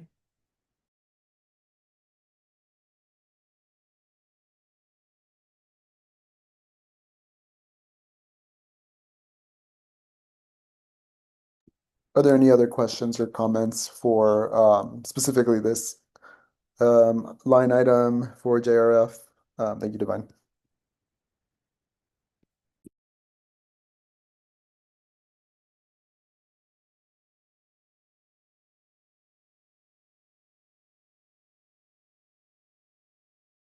Edison? Hello. Yeah, my comment is not really JRF related, but I was just thinking, I was just looking through the proposals, and I think like CSE, we would be happy to maybe help out Nico with the lab coat like program, but I'm not too sure how like carryover is structured or whether or not like we can use our funds for that. So I was wondering if like Jonathan could maybe clarify if this is a possible arrangement. I would defer to Jessica on that. Okay. Can you repeat the question? Yeah, so as in Nico has proposed like an expenditure for lab coat, for to purchase lab coats to loan out to students, right? And then I was just wondering if CSC can use our own like carryover to help fund that particular initiative.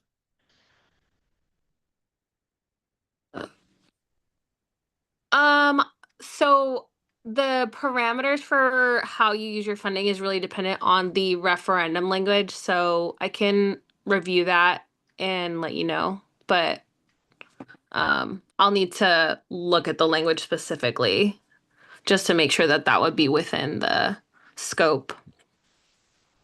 Okay, gotcha. Yeah, I think that was my impression as well, which is why like I think I was trying to look or I was trying to find like more service related initiatives that we could help out with, and I thought like Nicole's proposal would be a good fit. But yeah, I would appreciate if you can give me an update on that.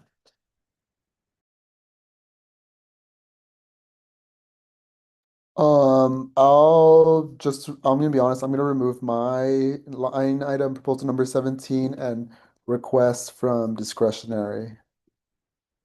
So I'll just be removing that.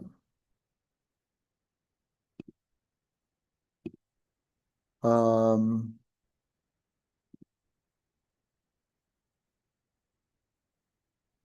any other questions or comments?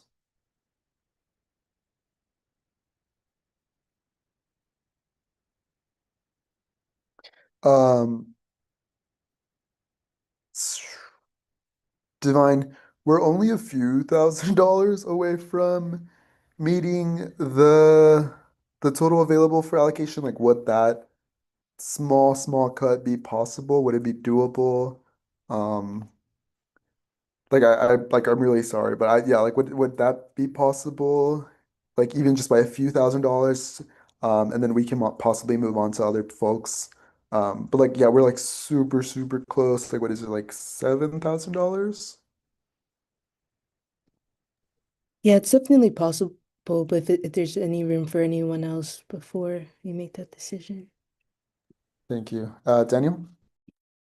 Well, I was just gonna say, I mean, before we cut from JRF, shouldn't we wait to see if Joy's able to get TGIF together? Yeah, that's In what I meant. time. Yeah, they haven't updated me yet. So, and I don't serve on the committee, but they are still texting me. Okay. I think transparently though, it's from what TGIF, the difference is about $2,000, which would still it's still going to be like a big challenge for JRF. So I wouldn't rely on like waiting on that response. Um, just so everyone's aware. Thank you for that, Divine. Nico? Hey everyone. First, Divine, the 20K hit you took, like thank you. That really helped, I think, speed this meeting along. So I feel like CAC has given up enough in terms of like JRF. So I'd be happy to take some from mine, especially since there's a possibility with Edison, and then I'm texting about TGIF right now for mine as well from Joy. And then a few other council members reached out and said that they might be able to support. So I'd be happy to take a small little hit to mine to help bring us down. Thank you, Nico. And while we're at it, Nico, I'm happy to talk with you about, a discretionary proposal. Okay. Like a few Yeah, $1,000. it seems like mine has options, so I can Yeah. take a few thousand off mine to Okay. see where we're at. But yeah, I think I don't know, 20K off of Divines was already a lot. So um like I appreciate that, Divine. Okay, I got an update from TGF regarding JRF. So JRF can receive partial funding totaling to $8,839.90. And TGIF is in the process of sending you all an email. Hero? I was just in communication with Bruin Parenting Scholars. We can remove 2,255 from our end of year celebration program ask. And I can make that change right now. Thank you so much. So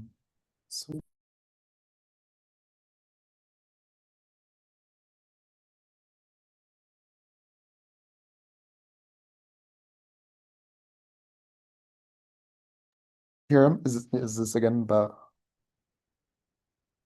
putting, or you said your Oh, hand? sorry. I meant to put my hand down. No worries. Hannah? Yeah, sorry, to circle back to the SPCN, Divine, I just wanted to make sure we're doing the numbers right because I know they resubmitted ARC. Is the $15,000 decrease accounting for, I guess, do you know how much they applied for originally? Originally, they applied for 2,500, and then they resubmitted for 15,000. Okay, and then, sorry, do you know when the 2,500 was approved? The 2,500 was not approved. That was that they submitted a new application. So I did they include like the 2,500 in their like proposal?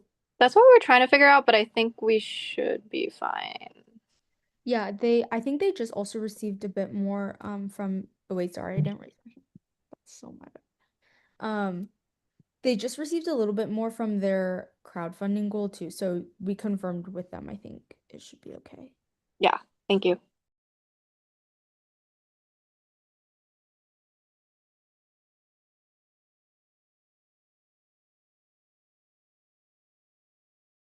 So we're just waiting on TGIF, or well, that we're not only, but we're waiting for TGIF, right, Joy? Yes, but the number is out for Jazz Reggae Fest. And then I'm trying to figure out the situation with the lab coats. Sounds good. Thank you. Hero? And I know it's not much, but I can remove 200 from the transfer mingle program at the Transfer Student Center. Thank you so much. Okay.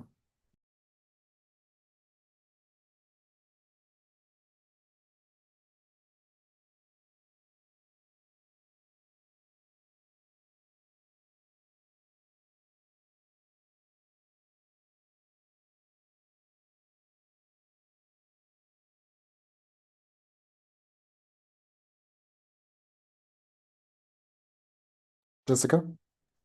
Yeah, I dropped it in the chat, but I just wanted to reiterate that CSC can support the lab coat initiative under the Pulse referendum. I think it aligns with the language of that fee. So if you want to do that as well, you can.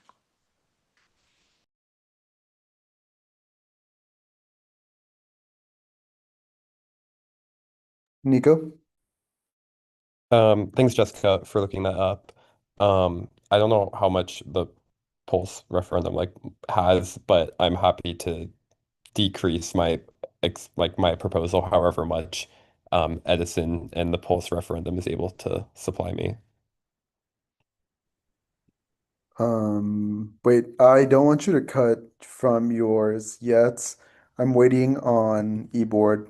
I don't because I really would prefer, but let me get back. Let me Okay. wait for Joy also. You know what I mean? Okay, sounds good. Well, that we can have that on the back burner Yeah. if needed.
All right, I think we could go into a recess for 5 minutes, and then in the meantime, while everyone gets their responses back.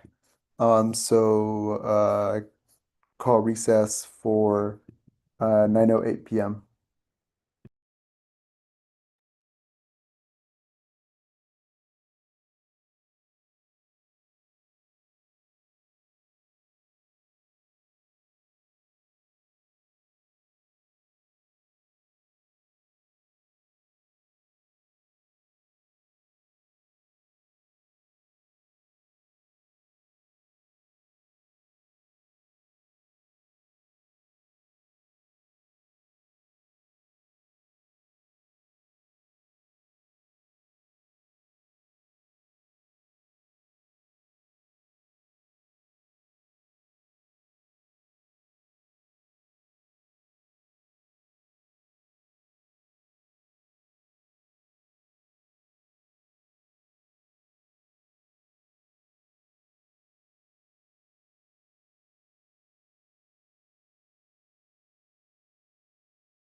Oh wait, I got an update from Michael from TJF. The lab coats have a good chance of being funded, but there's no guarantee of that because the committee has to go through the formal vote.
I'm gonna be we don't have to return yet, but I'm just gonna be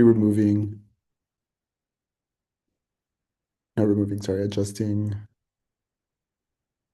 Oops, did I change something? There you go.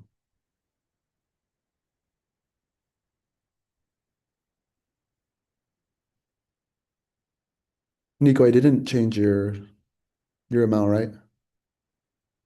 Um, I You were at 10,000.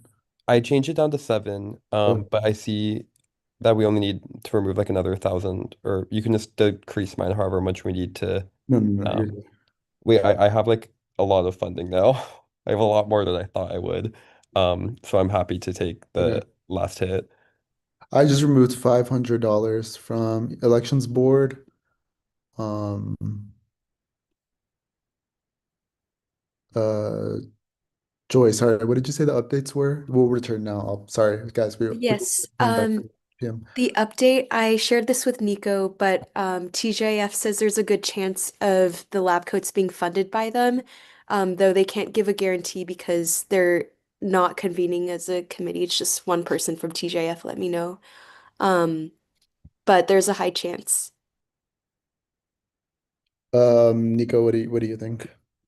Yeah, between maybe TGIF, honestly, with what Edison has provided me, I don't think I even need TGIF anymore. So I'm happy to take whatever hit is needed to be able to vote on this. Okay. Um, Hiram? I know I lowered basically all four of my proposals, but I was talking to Sherry during our recess, and if possible, I would so appreciate if we can do the middle package with Willa for the TSR grad photos. That would be raising it from 12,000 to 15,000, but that would let 32 more transfer students get these grad photos, and we'd be hiring Willa for 2 more days. It would be 56 service hours as opposed to the 40.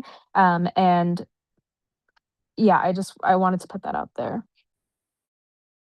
Divine? I wanted to say I'm happy to split the remaining balance, or like it split it up in some type of way. I could take like another like another $600 hit. Sorry, sorry, I did the math wrong. Another $800. I can remove $800 from JRF.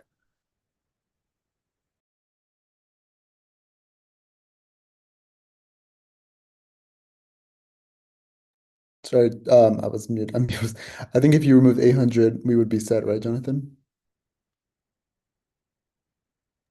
It looks like it.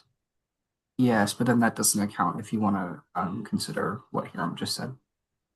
Hannah, Wait, sorry, give me one sec. Nico, Hiram, could you remind us like how much more money you would need to get the medium package? It would just be going from $12,000 to 15,000, so there is a $3,000 difference. Okay. And just to confirm with Edison, my understanding is I can take up to 10K from Edison. So in that case, if Edison's okay with this as well, I can lower my proposal to be able to fit that in. Oh my God, go. Like, thank you. That would be amazing. Yeah, I think that sounds good on my end to help cover the lab coat costs.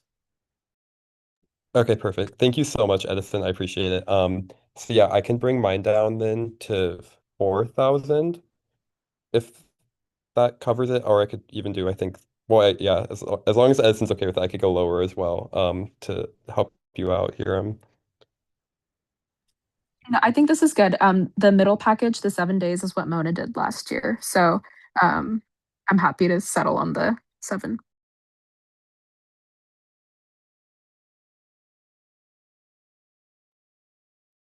Hannah. Wait, sorry, before that, Hiram, have you made the adjustments then for your? Yes, I just did. Okay, thank you. Hannah? Yeah, I just wanted to ask how much we have in discretionary right now. Just especially because so many of these proposals obviously have been cut by a lot. Um, yeah. We have around, I have the figure.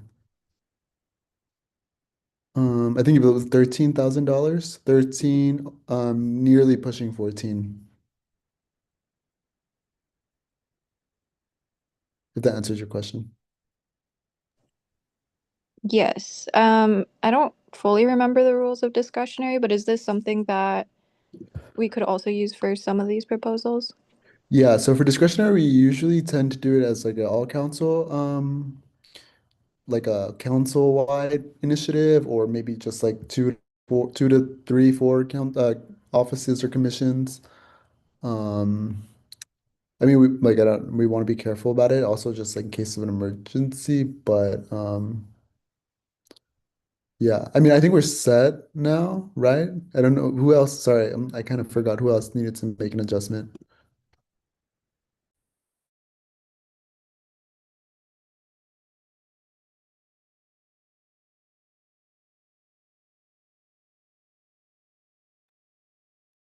I mean, we reached our allocation amount. So wait, so I forget. Is anybody else waiting on any answers from a funding body?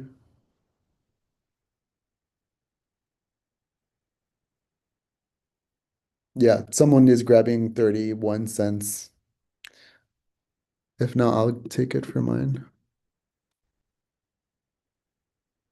Oh, and I cannot. Yeah, Divine. Could you take the 31 cents? Yes, you can take the 31 cents. Okay, then I think there's no clear other arguments in regards to, yeah, can you add that one, Divine? But yeah, nobody spoke up when I asked if they're waiting for anything else. Divine? Yeah, I did add the 32 cents, but I just think because of the format of the sheets, it doesn't like show it. Okay, yeah. Yeah, you're right. I think you're right. Here, I think maybe I gotta erase mine. There you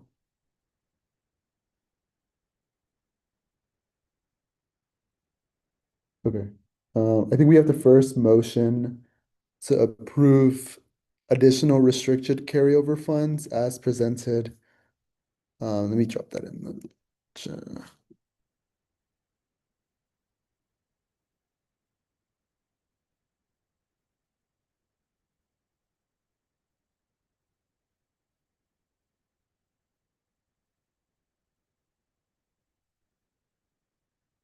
Can someone please,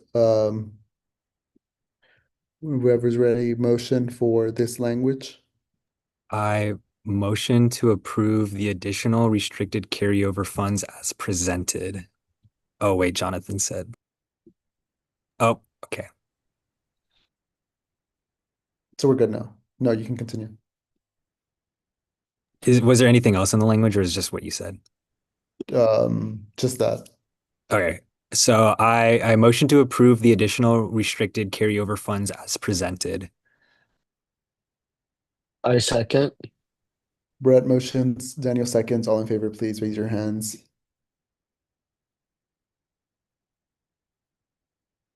Please lower your hands. All against. All abstaining. With a vote of 11 to 0, that motion is approved.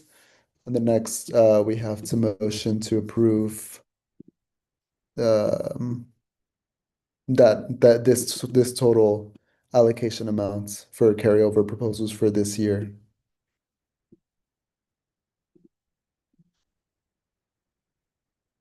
Could someone please motion for that? Give Avery a second to put it on the agenda so that it's public record before you do it. Sounds good. Let me put the language motion. All right, the deliberation sheet's on the agenda now.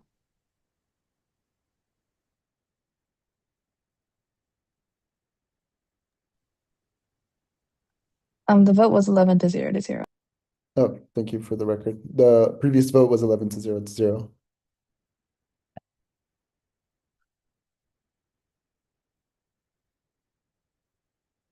Okay. Can someone whenever we're ready, can someone please motion? Sorry, and the previous motion as presented on the deliberation sheets. And then please include that language also in this new motion.